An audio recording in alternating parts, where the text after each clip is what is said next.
In this sport, you don't wait for judges to decide your fate. TenexToken puts you in control. Stake instantly, speculate discreetly, and keep your moves private. TenexToken. Play smart, play discreet.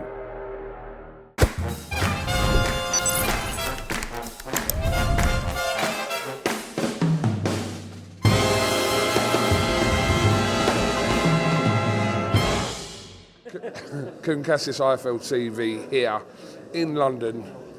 Announcement, press conference. Well, not announcement, we knew for a while. Ben Whittaker, new stage in your life and career with Eddie Hearn and Matchroom. Yeah, it's good. I think a lot of people knew this would happen eventually. And here we are. It feels like new chapter, fresh start, and it feels good.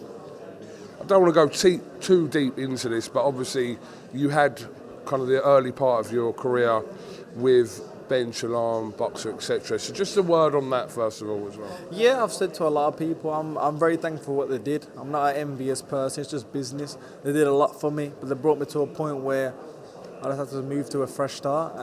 But I wish them all the best, and hopefully with the BBC it goes well for them. Can I say something a little bit controversial? Frank Smith said that if Boxer had done a better job of you, you'd still be there. Is there an argument to that? That's what Frank Smith said. I'm putting you under it now, but I'm just saying Frank Smith said that to us yesterday. That's what Frank Smith said. But at the end of the day, like I said, they did the best they could. It got me to a certain point, but I'm in a position with my career where I want to push on, and I feel that this move is where I can push on. Let's talk about the video. Wow. I texted Eddie straight away and I said it's the best promo video I've ever seen. And I did say to him in an interview 2 days ago, I said, I know there's bits in it like the whole I Love Black People where Eddie's thinking, I'm not sure I want to do this, I don't know. 100%, but yeah. But you had input in that video quite a bit and obviously it come out brilliantly. Yeah, so they got in touch with my manager, was like, what does Ben want to do? They must know I'm creative. I said, what does Ben want to do? So I sent him that clip. I didn't think they was going to agree to it. Straight back, yeah, he'll do it. I said, okay. But then I thought, shit, I've got to say all these lines. So I started trying to look at the scene and try and get the words. On cue, Eddie sent me a little Instagram DM of him doing it. I love black people. Because look what you've made me do. Man, it made me laugh. And as soon as I saw that clip, I said, yeah, this is going to do numbers. It was a good way to introduce the journey. This is not your first promotional video that you filmed with Matchroom, though, is it? Nah. Which obviously we've learned, but there was a situation 2 or 3 years ago where one was already filmed, yeah? Yeah, we filmed it, done all the photos, did all the banner, was going to set the press conference thing up, all of that, and I jumped ship. But look, the thought it's going to happen again, bless them, when I come down, we did it all again. You could see them panicking, but we got it over the line. Did it, I mean, a bit of an awkward question, but did it just come down to financial kind of gains of why that situation didn't happen and it was Boxer at that point? Well, in the end, Boxer actually came with probably more, but it's like, someone asked me over there, what would you rather, legacy or money? I said, legacy doesn't pay the bills, does it? You know what I mean? Let's be honest. But I'm a boxer, I'm an Olympic silver medalist, I've got the talent there, so for me, who's going to push for better fights? Who's going to get me titles? Who's going to get me in those rankings? It was Eddie. He's been there and done it before. So for me, of course with the money, but with a proper route, Eddie made sense where I could have just took the money and just fought elsewhere. I had a lot of people come on board and they was giving me some silly fights for some silly money.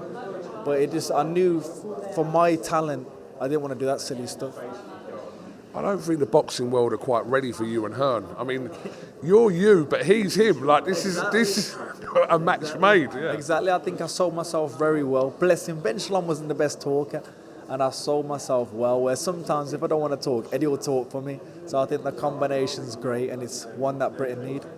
What did you really learn from them 2 fights you had? What was the main thing you took? It was not the easiest part of your career, but you came through it and showed what you're about. But what did you really learn from outside perspective about the whole boxing industry? What did you learn? Just to cut the nonsense out, really. I've said it on many interviews, or if I haven't, I'll say it now anyway. It was like, I come from a household of parents, 2 jobs. Both of them worked 2 jobs. My brother was a Royal Marine. I was like an only child. We didn't have the most money. And then after that viral clip, I had everything at my feet. And you can get lost in it, and I did. I was like, yeah, this is sick. I used to go to the shop for my mum to get milk.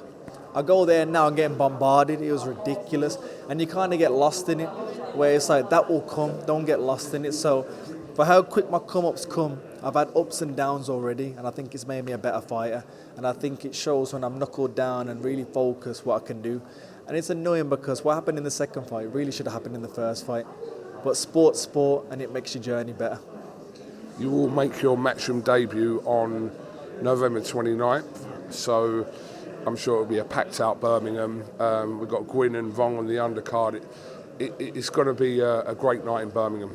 Yeah, it's going to be great. Someone over there said, oh, how do you feel with the clash of shows? I said, it's just boxing, isn't it, man? You can't really... Yeah, I honestly don't feel like it was like anything personal. I just feel like, what could they do, really? At the end of the day, people are going to come and tune into my show. You know how it goes.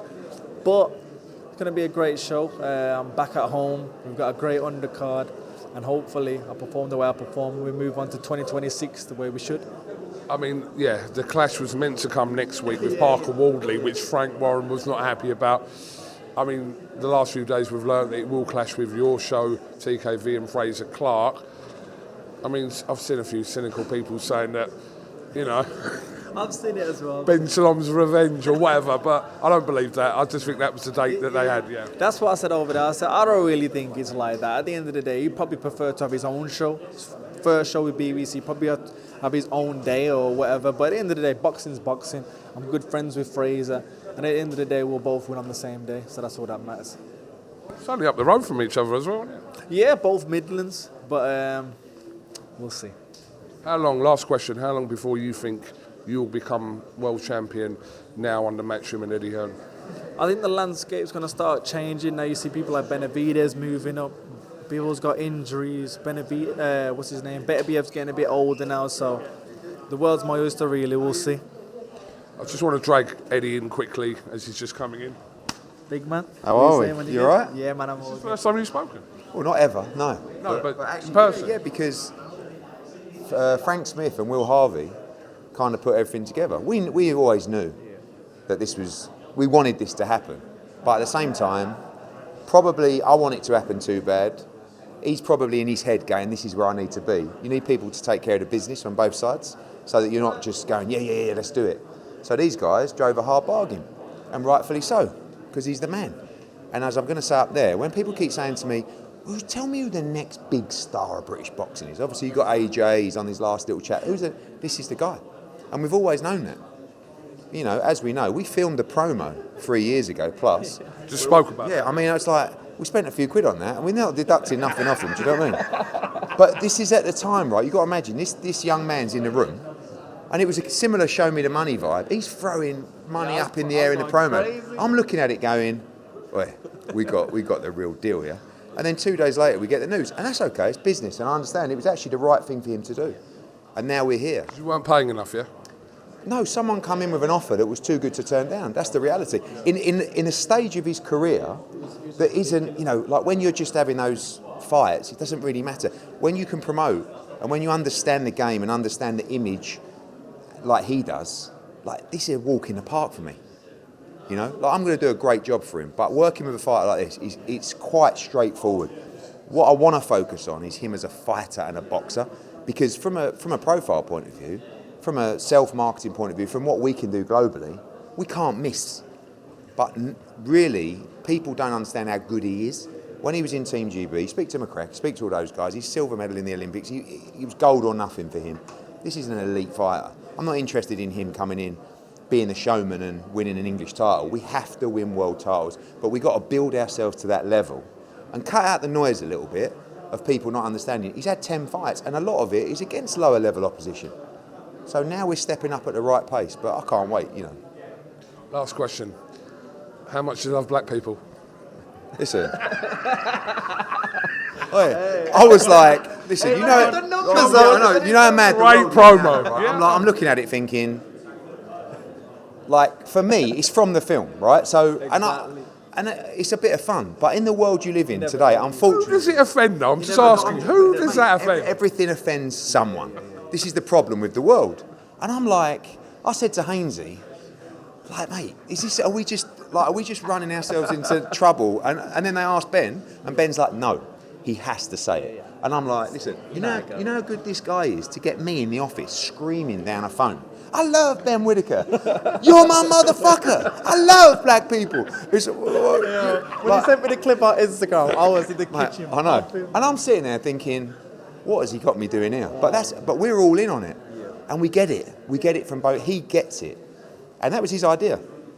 You know? Apart from apparently Eubank had the idea years ago, not that it was in a film or something. You gotta be upset about that, I know, he did, yeah. I thought it was Cuba did it. I thought it was my skit, that was. I know. So it was like, funnily enough, Chris, it was in a film. It was quite popular, but I've never seen him do that. But that was him. Hainesy's on another level. He knows how to cut it all. But Quick one on Ben Shalom clashing on his debut. There's no clash. You don't clash with Ben Whittaker. You heard it, man. You don't. You heard it here first. It's like when PSG are playing or Real Madrid are playing, and you got a little low-level like conference. You don't clash. This is the man.